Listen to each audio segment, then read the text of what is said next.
Joining me, my good buddy Adam Trigger. We'll break those all down for you. Of course, if you guys got any comments, leave them below on our Instagram live feed at Wagertalk, and of course on the Wagertalk YouTube channel. Any questions, any comments you guys have about any of the games going over. We may touch a little bit of Major League Baseball as opening day underway today. Trig, I may be on my way to a 2-0 Major League Baseball day, and I might not bet Major League Baseball the rest of the year if that holds to form. So already cashed the over first 5, have the Reds money line. I might get the heck out of Dodge and not make a single bet the rest of the year. So we'll get back to baseball here in a minute, but let's get started with the Sweet 16 here, Trig, as we have 4 games coming tonight. The first one we'll take them in chronological order, not rotation number order, but as far as times are concerned. 7:09 Eastern, Clemson at Arizona. We're seeing Clemson a 7-point dog here, some 6.5 still out there in the marketplace.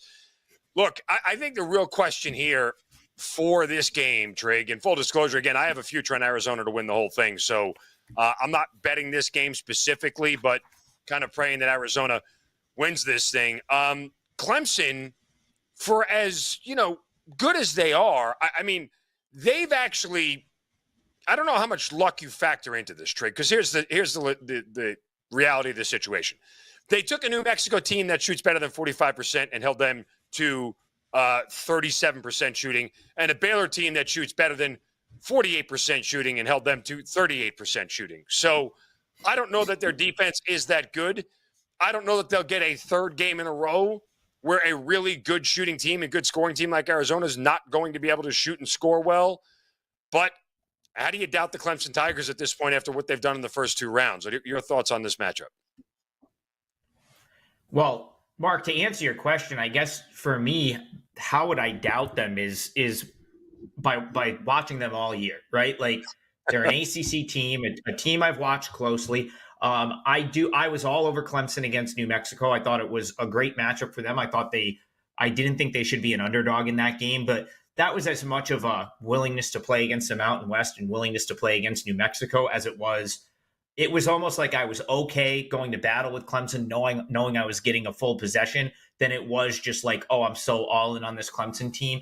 Baylor's an interesting scenario because, like, if you've watched Baylor all year, like they definitely were always going to be a beatable team. They were a team with tremendous upside based on their ability to shoot the 3, but very beatable in other facets of the game. Baylor really doesn't have a back to basket type post player other than Missy, who is a freshman. So he's kind of been hit or miss all year. Played really well for a stretch and so no surprises. When he was playing really well, they played really well. When he kind of disappeared at times in games, they struggled a little bit. But the 3-point shot was always going to be the equalizer for them. But again, when you're shot reliant, and we can even talk about it with Creighton, Tennessee a little bit, there's always going to be the possibility that they're not falling. And when that happens, certain teams like Baylor was always a team that I didn't ever feel like was ever going to overcome not being able to shoot the ball extremely well. Arizona, on the other hand, I do think they could overcome that. They have other ways to score. They've got other ways that their guards are going to really put Clemson to the test here with their ability to get to the basket and score in different ways. Remember, those Clemson guards, like I watched Joe Girard. I love the guy. He's a great player. I think he fits in tremendously well, so much better on this Clemson team than he did for Syracuse. But let's face it, he's not the best defender. He's not the most athletic person on the floor. He's going to have to defend. You know what I'm saying? Like, these are the types of matchups that Arizona is probably in a really good position to exploit. I think the number is probably right. But, Mark, I like your future. I do. I think Arizona, if you bet this at the beginning of the tournament, which I know some sharp people did, I don't hate your position one bit. I don't hate your position one bit. Well, I think I think Arizona's going to get through this game. And I think they're going to have a very, very strong chance to win whoever they play in the Elite Eight. So I don't hate that future. North Carolina or Alabama. We'll get to that matchup in a minute. But, it's interesting when you just talk futures here. There are a lot of shops that have North Carolina rather, priced better still than higher than 10-1. I'm seeing 13-1 in some shops to win the national title, which is really interesting because they're a 1 seed, right? I mean, in theory, they probably should be a 2 seed. If Tennessee doesn't get bounced in their first round SEC game, Tennessee probably takes that last 1 seed, and North Carolina is a 2 seed. So I kind of get why, odds makers are a little bit bearish on them, but still, I almost wanted to take North Carolina. If I didn't have a future on Arizona, I would have taken at 13-1. I would have taken North Carolina just because the price said, hey, I'm getting way too much value. Mark, do you remember when we were at dinner last week and Brian Power almost fell off of his bar stool when he realized what the Michigan UNC line opened at? Like, I kind of like, why do the books not like UNC at all? Is it because they're playing into the same side of the bracket as UConn? Because like, that's a really good point. I mean, even where that line got to at 4, like in hindsight, now I'm someone that got sucked in, and it was kind of my willingness to we all got want sucked to play in against Sparty. North Carolina. Where we all got sucked in. I got sucked in on Sparty, and it was my willingness to want to play against UNC and thinking and full disclosure, like I had a Michigan State futures ticket. I had them in my top 5 coming into the season. And I said, you know what?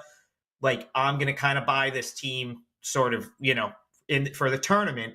But like in hindsight, how dumb were we? Like how stupid do we look taking +4 against this North Carolina team?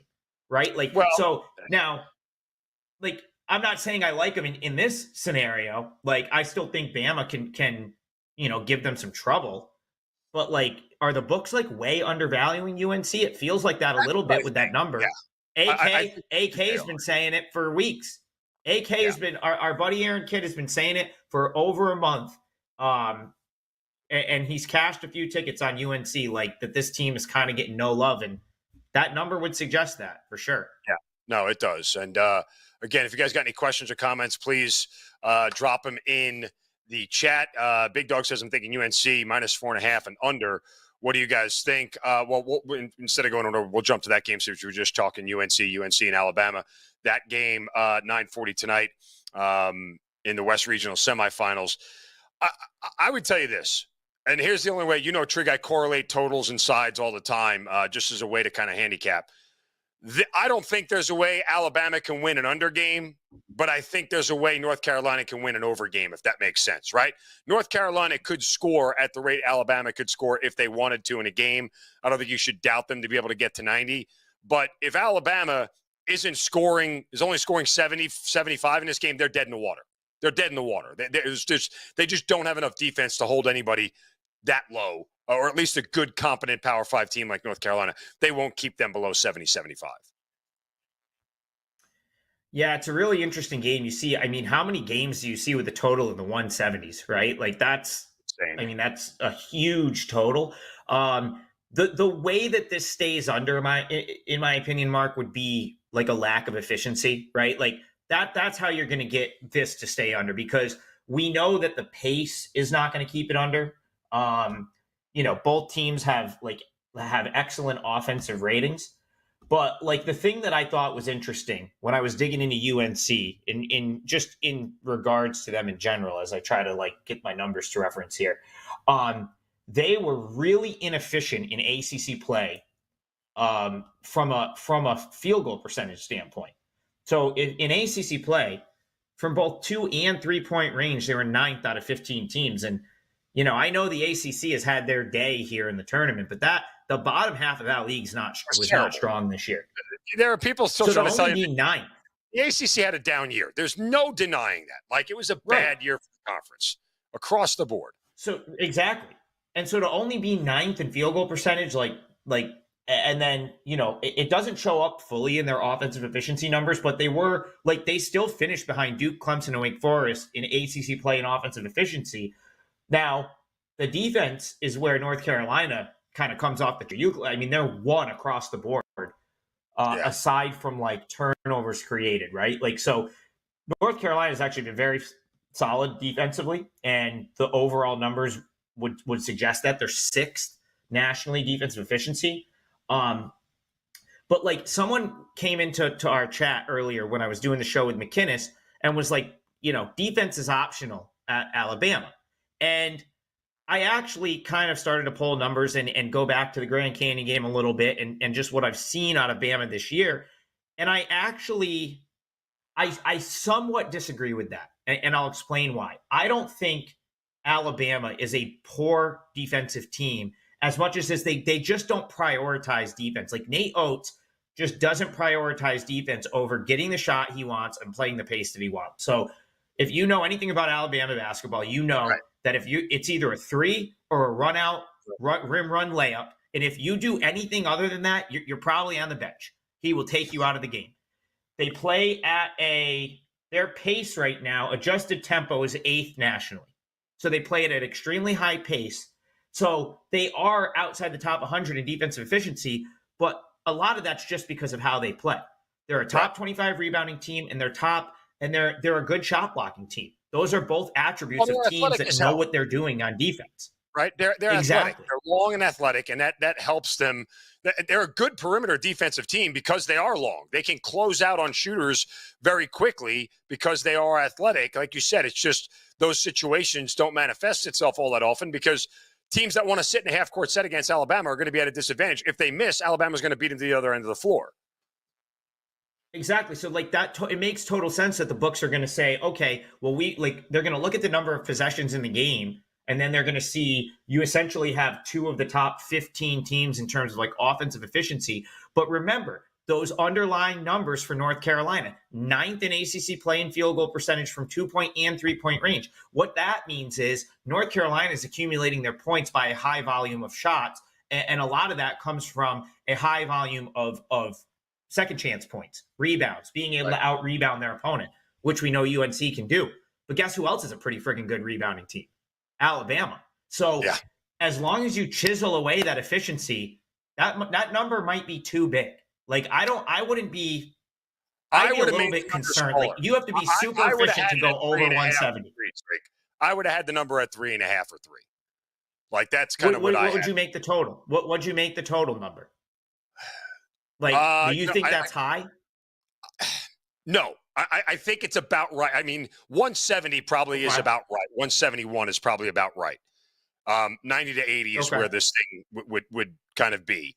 At this look, I find it hard to believe that if it gets to it's going to land somewhere between 170 and 173, right? Like if this thing is going over, it's going over.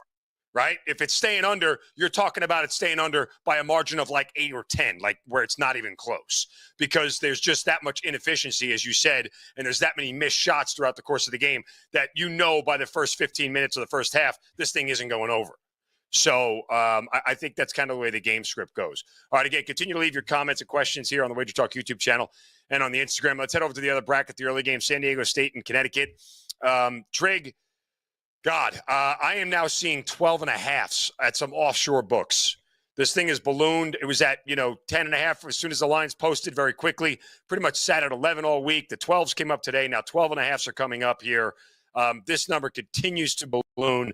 And I don't think it's as much as a disrespect for San Diego State as much as it is odds makers after what happened last weekend are now sort of daring you to pick a dog pick a favorite that almost with an unbettable number at this point, trying to get some money back. And it seems that people are doing it.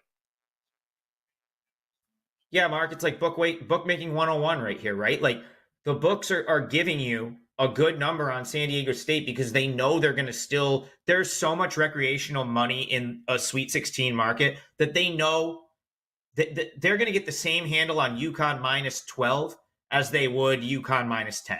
Right. So this is one of the few scenarios where like you're actually getting a good number. Like you're actually it's not often that you're going to get to the Sweet 16.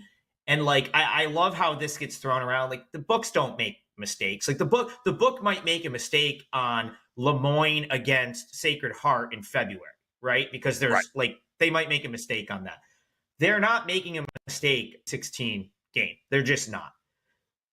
They might price it so they can generate some action on the side that everyone's not going to bet. It doesn't mean they made a mistake. It just means if you're willing to take San Diego State, you're getting a very good number. Now, will it matter? I don't know. UConn's been just destroying teams. My guess is at some point it's going to matter. Like, I don't know that I see UConn walking to another title without facing any adversity. Like, listen. Right. Northwestern was somewhat shorthanded, and that was a really tough ask for them to turn around and play UConn after having to play FAU and, kind of prepare for that in 48 hours. Obviously, Stetson wasn't going to do much. You go back to the Big East tournament. I mean, it was really kind of an easy run for UConn. They got to play Marquette with no Kolek. Xavier wasn't doing much. St. John's gave him a game. Like St. John's, was in that game. Someone's going to give UConn a game at some point. I don't know if it'll be San Diego State, but they're not just going to walk to a final with no adversity. So whether it's here or whether it's Saturday or whether it's next week, there will be a spot that makes a lot of sense to go against UConn. Yeah, but again, this is just a number. Right now, the number feels out of control. And we had somebody just jump in the chat before and say, give me UConn first half and stay away. I mean, look, you know me, Trig. I play a ton of first halves. I have no problem cutting a game in half to eliminate some variance and try to gain a little bit more control. I do have kind of like a hard, fast rule. I don't like to lay more than 4 in the first half in a college game and not more than 6 in the NBA. Just because of the shot clock and, the opportunity and things of that nature. I would say this much. To a certain extent, I think the logic is fair that if you're going to bet San Diego State, I would almost take San Diego State in the first half, because if they can't hold them down early, they've got no shot of holding them down late, right? If they can't keep this thing within right now, I guess you'd be looking at, let me see what the first half number looks like on the widget. Yeah, you're laying 7 in the first. I would never lay 7. That's 3 possessions that you need in the first half. I would not lay 7 in the first half with UConn. Maybe a 5 if you got it earlier in the week, possibly a 5.5. But beyond that, I say all that to say that if they can't keep it, if San Diego State can't stay within 6 at halftime, guess what? They don't have the offense to get back in this game. Not against a defense as competent as UConn's, right? There's top 10 in offensive adjusted efficiency and defensive adjusted efficiency. So San Diego State is not climbing back in this thing offensively if they're trailing by 8 or 9, not without UConn going through a massive shooting drought and a massive scoring drought in this game. So I would look at it the other way, according to what the last commenter said. I'm sorry, I forget who it was, but I would take San Diego State plus the points in the first half. Right now, if they can't stay within 7, guess what? They ain't covering 12. And SDS right there. Rob Lynch says SDSU seems like a great backdoor cover. At this point, the number, I think UConn is unbettable at minus 12 or 12.5. That's an unbettable number for me. I would not lay 12 points here at all. So I would go all the way with San Diego State or pass on this one. All right, final game tonight tips off at 10:10. What are they doing with 10:10 Eastern start times? Dear Lord. Illinois and Iowa State, which is probably the toughest game to handicap out of all 8 games in the Sweet 16. Opened at minus 2.5 for the Cyclones, down to minus 1.5. I'm seeing minus 1s available now as well. You're essentially getting a pick 'em price here. What's interesting to note here, Trig, is that you have the number 1 team in adjusted offensive efficiency in Illinois going against the number 1 team in adjusted defensive efficiency in Iowa State. That said, you look on the other side, there probably is an edge for Iowa State offensively over the Illinois defense, but obviously going to be a close game. Where do you lean in this one? Man, this is this mark is like, I think you can really make cases for both sides here. Yes. I really do think there's a good handicap for both sides. What I'll say about this game, because I know people are going to ask, and I know there's people that are either trying to play futures or trying to map out survivor pools and stuff like that. I don't think either of these teams can win this tournament for what it's worth. I think, and here's why. I think at some point, I don't think Iowa State has 4 offensive performances in them against quality defenses to win 4 more games in a row. On the flip side, I don't think Illinois has 4 defensive performances in them against the types of opponents they're going to see from here till the end of the end. So here and then next weekend to win 4 games in a row. So I've seen these as very popular futures picks right now. Now, I'm not saying that Illinois couldn't beat. By the way, I have one on Iowa State, just to let you know. I took it before the tournament started. Iowa State might they might actually have the better sort of outlook to beat a UConn, just from a game plan, defensive type wise. But again, like, can they put it together 4 more games in a row? I didn't really think that they would get by Washington State, to be honest. I thought they were going to be, vulnerable to them. Now they weren't, they got by them, but like, I thought that was a spot they could have lost.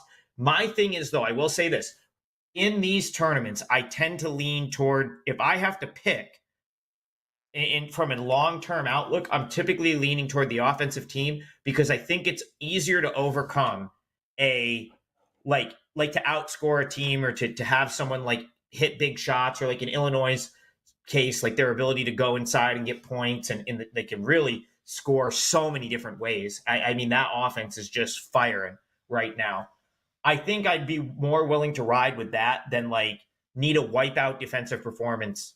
It's why I don't really like Houston. It's why I still can't buy in with Houston, even though like the numbers are fantastic. They continue to just pass test after test. At least they did in the Big 12. But I'm still not all in on Houston because of their like field goal percentage. It's like 243rd in the country. Like that, I thought it was going to come back to bite them in overtime against Texas A&M. They were running out of players. Like, who is it? Shed? I mean, he hit a couple of huge shots. Houston might be gone. Like, this is what I'm talking about. At the Sweet 16, especially when you're doing survivor pools, I try to think of, like, who can I not see winning 4 more straight games? Illinois, Iowa State, Houston. I don't see them winning 4 straight games against 4 quality opponents, and I start to eliminate them that way.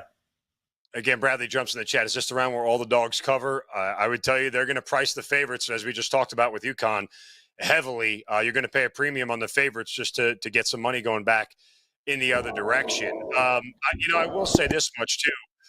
Again, just looking at the total for this game, Trig, you see that 147.5, 148 up there. Just for reference, if you can go back to the beginning of February, and Iowa State has had exactly 1, 2, 3 totals above 140, and none of them got above 144. So if that is what they're telling you, and all of the Illinois totals, 147 in their last 3 games, they had some 150s. They had a 170 against Iowa, 164, 152.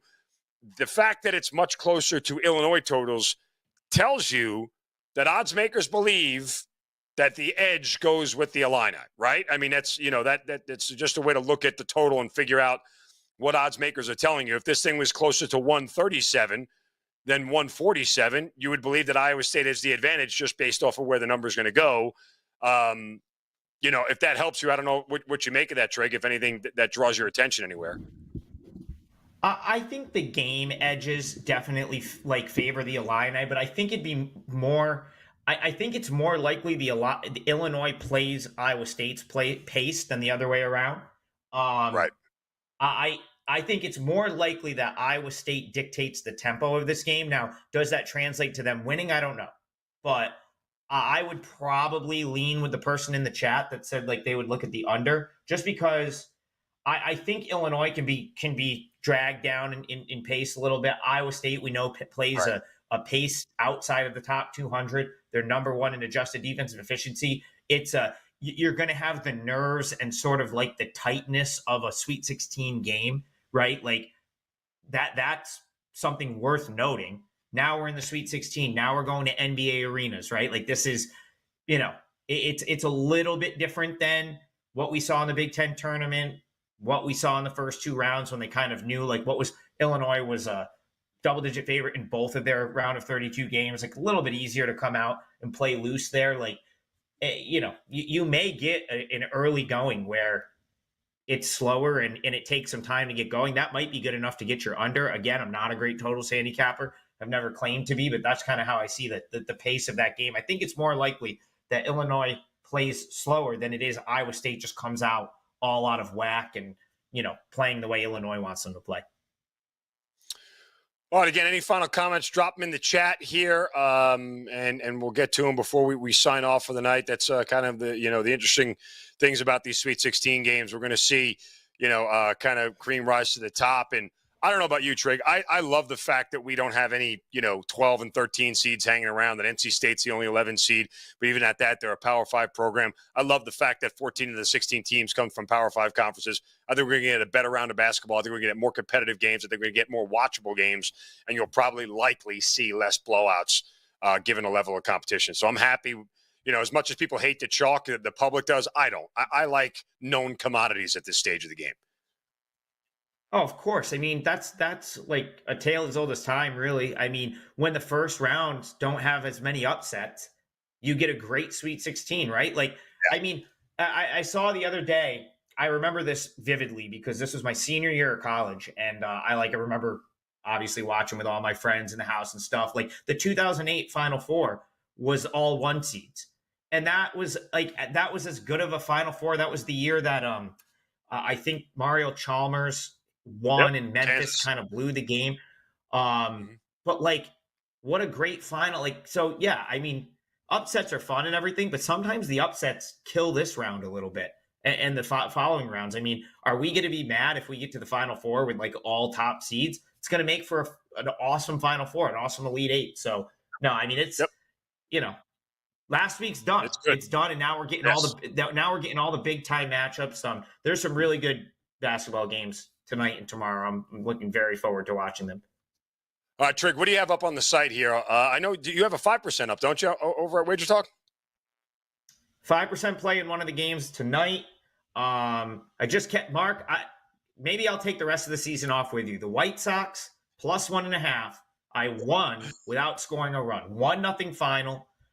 Great start to the Major League Baseball season. Although, Mark, you know what? This is like us when we're leaving Turning Stone this past weekend and we're like, we're never going to drink again. You're going to bet baseball tomorrow. Don't Listen, lie. I need one more out from the Reds to cash my second bet. So, yeah. I also, by the way, have a 5% play up at the site. So go check it out. Wagertalk.com. Again, he's WT.buzz/AT. I'm WT.buzz/MZ. So a lot of us swinging big here, guys, over at Wagertalk.com. So make sure you guys go there, grab those 5% plays. A lot of us just kind of looking to maximize here on these games that of known commodities, the teams that we know really, really well. So again, go over to Wagertalk.com. So that'll do it here tonight for KIV. Game time picks with KIV. Kelly will be back next week after she's done hanging out in foreign countries and doing things Mexican style. So for Adam Trigger, I'm Mark Zinno. Thank you guys for watching. Enjoy the Sweet 16. Go cash some tickets. We'll talk to you soon.